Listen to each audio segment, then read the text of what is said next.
In a quaint little village, there lived a curious and brave little boy named Timmy. He loved exploring the forests surrounding his village, always on the lookout for something unusual and fascinating. One fine morning, Timmy set off on an adventure into the forest with his trusty backpack and a sense of wonder.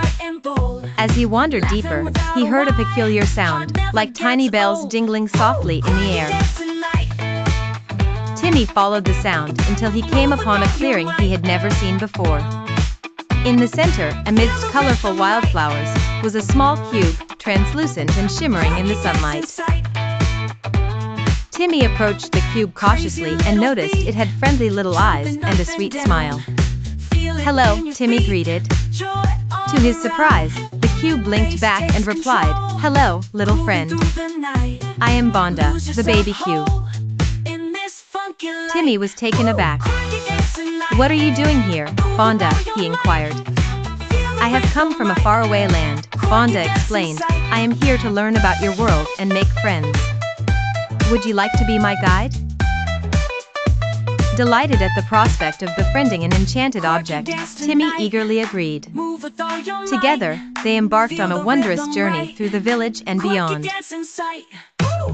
Bonda was fascinated by everything Timmy showed him, the colorful birds, the babbling brooks, and even the scrumptious pastries at the village bakery. As they traveled, Bonda shared stories of its homeland, where cubes of all sizes could float and dance in the sky. Timmy's eyes widened with amazement at the thought of such a magical place.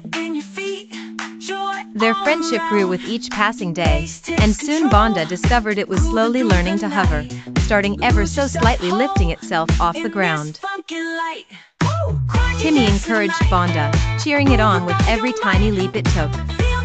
But as the days turned into weeks, Bonda realized it longed to return to its own world to share its experiences. On their final day together, Timmy and Bonda sat on the hill overlooking the village. "Thank you, Timmy," said Bonda, "for being the best friend a little cube could wish for."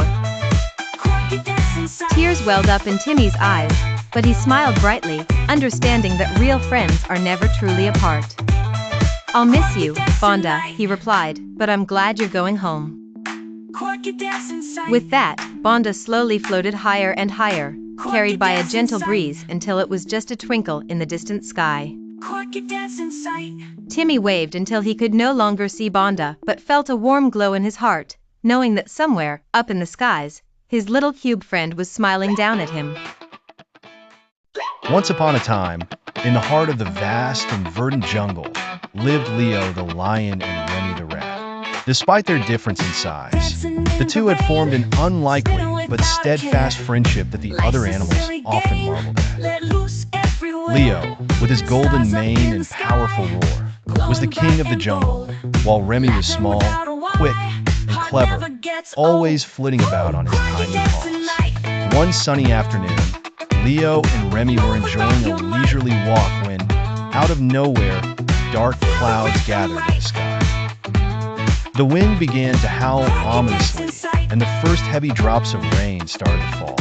"Oh dear, it looks like a storm is brewing," squeaked Remy, twitching his little whiskers. Leo nodded, his majestic mane rustling. "We should find shelter quickly," he rumbled. The two friends dashed through the jungle, the rain now pouring down in torrents. Amidst the chaos of thunder and lightning, a lurking presence watched them keenly. It was Hunter Hank. Hank was known far and wide as a skilled trapper who had ventured into the jungle. Hank hoped to capture the magnificent Leo for a grand display. As Leo and Remy sought refuge under a large, leafy canopy, Hunter Hank crept closer, completely unnoticed. "That lion will make quite a prize," he muttered, setting up a trap with swift precision.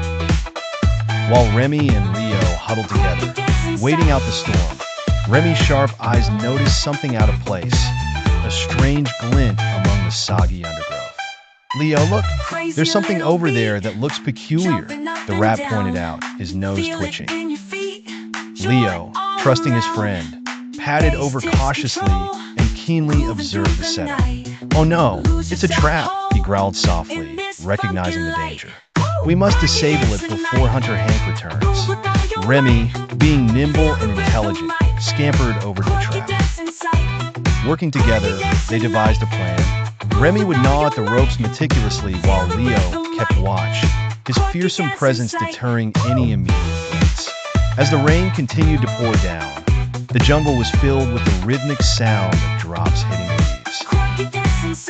Remy worked tirelessly, gnawing through the ropes that bound the trap. Time seemed to stretch endlessly, but finally, with one last firm bite, the trap snapped open harmlessly. We did it! Remy squeaked with relief, jumping up in triumph.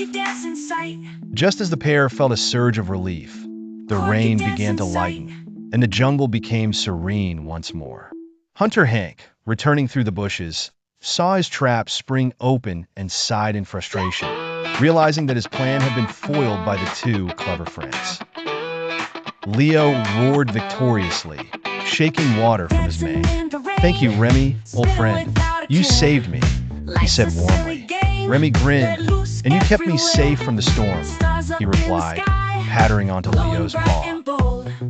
From that day on, their friendship grew even stronger, with them knowing that they could always count on each other, rain or shine. And as for Hunter Hank, he learned a valuable lesson about the power of friendship and teamwork in that lush, rainy jungle. Once upon a time, in a lush green forest where the sunbeams danced through the treetops and sparkling streams gurgled merrily, there lived a small snake named Slinky. Slinky was not like any ordinary snake. He had a dazzling coat of emerald scales that shone brightly in the light, and unlike other snakes who were rather sullen, he had a heart full of cheer and curiosity. Slinky loved to explore and often wriggled his way through the forest, greeting his friends, the chirpy birds, the friendly butterflies, and the drowsy old tortoise. However, as much as he enjoyed their company, Slinky always felt that something was missing.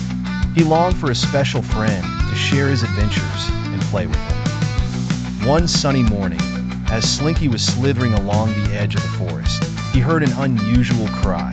It was soft and sweet, yet filled with meaning. His curiosity piqued. Slinky followed the sound until he reached a small basket nestled under a shady tree. Peeking into the basket, Slinky found a tiny baby human sleeping peacefully, its gentle breaths accompanied by occasional tears. Unable to resist the little one's charm, Slinky decided he would watch over the baby until help arrived. Days turned into nights, and Slinky became the baby's guardian. He kept her warm by curling around her little feet at night and entertained her by bobbing his head and flicking his tongue. The baby would giggle and coo, her laughter echoing like the bells of joy in the vibrant forest. Meanwhile, the forest creatures watched with fascination. A snake caring for a human?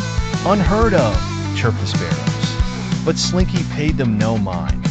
He was too enraptured by the gurgling baby with actions that filled his heart with warmth. Then, one day, the forest rumbled with the sound of human footsteps approaching. Startled, the animals scattered, but Slinky stood by the baby, unafraid. A man and a woman appeared with looks of relief washing over their faces, and Slinky knew they must be the baby's parents. As the parents gathered the baby to their arms, tears of joy filled their eyes. They noticed Slinky, and understanding his role, they nodded in gratitude. Slinky watched them disappear down the path, a tinge of sadness in his heart, but also a smile. He understood that his little friend was where she belonged, safe and sound. The forest buzzed with the tale of Slinky, the snake, who reminded everyone that sometimes friends come in the most unexpected forms, and acts of kindness leave a mark far brighter than any jewel.